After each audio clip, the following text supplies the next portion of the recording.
Une intervention militaire en Syrie n'est pas à exclure. François Hollande, sur le plateau de France 2, a toutefois rappelé l'importance d'un mandat des Nations Unies pour une intervention.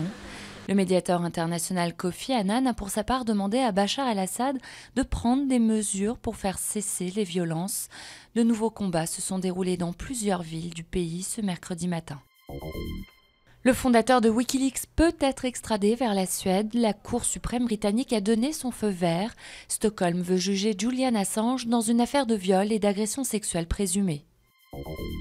Elle avait remplacé Patrick Poivre d'Arvor, évincé en 2008, et part à son tour. Laurence Ferrari quitte le 20h. Elle animera désormais un talk show sur Direct 8. TF1, régulièrement battu en audience lors de la campagne présidentielle, doit également affronter un recul des audiences de son journal de 20h.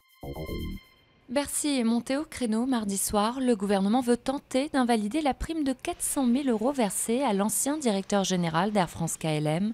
Cette prime engage Pierre-Henri Gourjon à ne pas faire concurrence au groupe pendant 3 ans. Ces indemnités ne s'inscrivent pas dans le sens des règles de modération salariale et de décence, ont expliqué les locataires de Bercy, Pierre Moscovici et Arnaud Montebourg.